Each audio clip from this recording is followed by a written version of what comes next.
Assalamualaikum warahmatullahi wabarakatuh. Selamat datang kembali teman-teman di channel Mas Dan ini.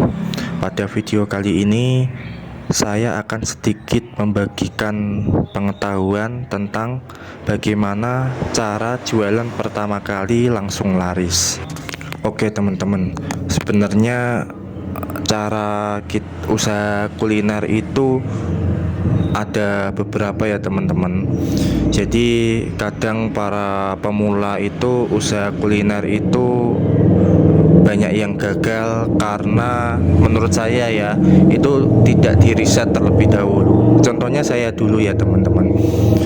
Saya dulu tuh sambil bekerja ya, karena untuk sampingan saya dulu bekerjanya di proyek gitu. Usaha pertama kali saya itu kuliner juga tapi kaki lima ya. Saya pertama kali itu jualan jasuke teman-teman. Jadi saya sambil di proyek kemudian buka usaha, bukan franchise ya, usaha sendiri, tapi saya suruh untuk dijaga sama orang gitu. Saya percayakan ke orang. Nah, saya buat resep sendiri seperti itu. Tapi tidak saya riset terlebih dahulu. Jadi cuman saya coba, menurut saya enak seperti itu, tapi kan belum tentu menurut orang lain itu enak. Dan akhirnya saya buka, jalan 1-2 bulan itu sepi teman-teman. Nah itu akhirnya saya tutup seperti itu. Terus kemudian saya juga jualan alpukat kocok, terus gagal juga. Saya juga jualan bakso seafood, terus kerang hijau, terus es buah prasmanan, itu gagal semua teman-teman. Jadi udah banyak sekali. Dan kemudian saya evaluasi, ternyata riset saya kurang teman-teman. Nah seperti itu. Nah risetnya itu seperti apa, ini saya berbagi sedikit ya menurut saya ya teman-teman. Ternyata yang pertama itu usaha kuliner itu, yang pertama wajib enak. Enak itu wajib teman-teman. Yang enak aja itu belum tentu laris loh teman-teman. Pasti ada cara lain. Nah, enak itu maksudnya seperti apa caranya? Nah, jadi teman-teman juga harus cek pasar, validasi juga ya rasa ini. Jangan menurut teman-teman aja. Jadi kalau saya itu berikutnya saya juga usaha lagi dan alhamdulillah berhasil teman-teman. Jadi saya trial itu resep itu sampai 1 bulan teman-teman. Karena kan saya sambil kerja ya teman-teman. Sampai 1 bulan buat gagal, kemudian buat berhasil tapi rasanya kurang ini, kemudian berhasil rasanya enak menurut saya. Kemudian saya cobakan ke keluarga semua, terus ke teman-teman semua, ke tetangga-tetangga semua, terus akhirnya menurut mereka enak. Nah saya baru mantap ini teman-teman. Nah itu harus enak gitu. Kemudian setelah enak, yang kedua itu lokasinya harus strategis. Nah seperti itu, penting ternyata lokasi teman-teman. Jadi yang usaha-usaha awal saya juga saya nggak riset juga terkait lokasi ya teman-teman. Yang menurut saya itu strategis ternyata memang nggak strategis ya seperti itu. Jadi belum punya ilmu pada saat itu.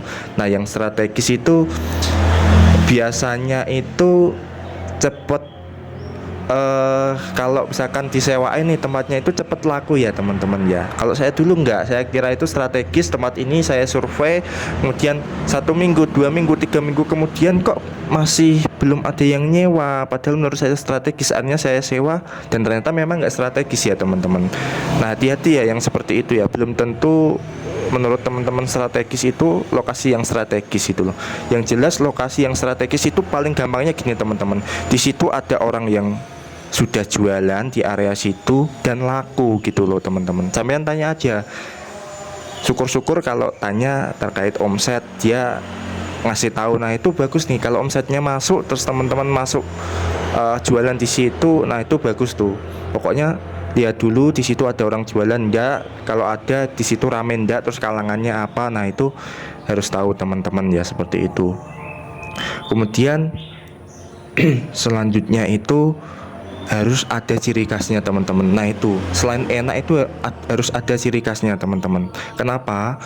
Karena biar kita itu nggak tersaingin tuh. Karena kan kita kan baru nih, contohnya jualan mie ayam. Nah di lokasi di situ kan juga sudah ada mie ayam dan ada yang enak. Teman-teman buat mie ayam juga enak. Tapi kalau sama aja, apalagi teman-teman ini usahanya baru, pasti kebanyakan pelanggan itu milih yang sudah buka lama seperti itu.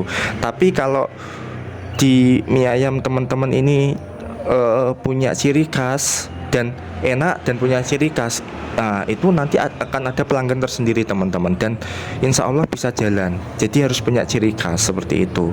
Apa sih ciri khasnya? Bisa dari rasa, bisa dari variasi. Contoh ini teman-teman, om saya juga buka geprek teman-teman ya, ayam geprek seperti itu, dan dia hanya buka ayam nggak punya ciri khas, hanya lebih murah aja. Ternyata di sebelahnya itu buka ayam geprek juga baru.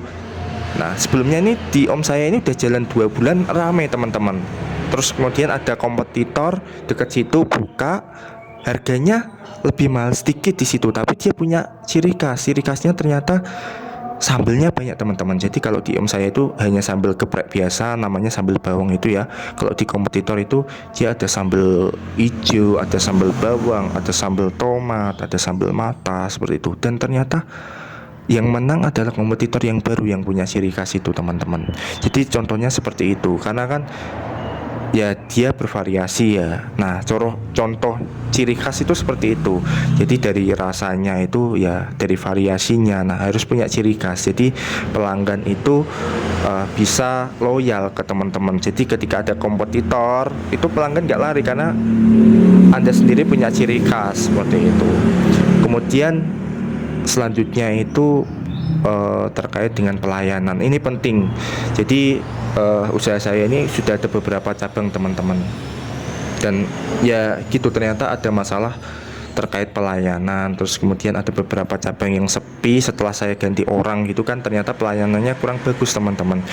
Jadi nah akhirnya setelah kita ganti bisa menaikkan lagi omset seperti itu. Nah karena kan pelanggan kan kadang ini ya nyaman kepada seseorang gitu kan, pelayanannya seperti, apalagi saat ini dengan banyak sekali pesaing gitu kan, pasti kan pelayanan itu juga menjadi salah satu faktor yang membuat usaha kita itu tetap jalan, tetap laris seperti itu. Nah jadi gitu teman-teman. Jadi jangan hanya usaha langsung buka nggak di riset. Nah kebanyakan UMKM yang kecil itu gagal karena nggak riset. Contohnya saya dulu seperti itu. Jadi jangan buru-buru, pastikan dulu rasanya enak, kemudian ada ciri khasnya seperti itu ya. Terus kemudian lokasinya bagus, pelayanannya bagus. Nah yang terakhir adalah masalah harga. Harga itu nggak harus murah teman-teman, yang penting sesuai atau worth it dengan lokasinya seperti itu. Jadi gini teman-teman, membuat produk yang murah itu gampang teman-teman, tapi belum tentu yang murah itu laris. Nah jadi yang laris itu tadi harus yang enak, punya ciri khas, pelayanannya bagus, dan harganya sesuai gitu kan ya. Yang kalau bisa paling murah enggak apa-apa, tapi yang penting harus enak juga seperti itu.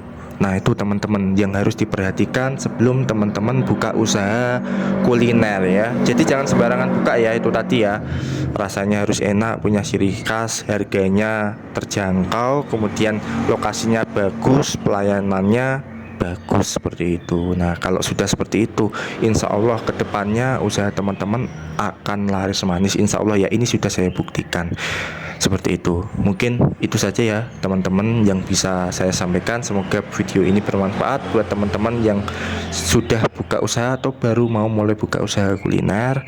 Mungkin itu saja, jangan lupa subscribe ya teman-teman, kemudian tonton video-video saya berikutnya. Terima kasih teman-teman sudah meluangkan waktunya.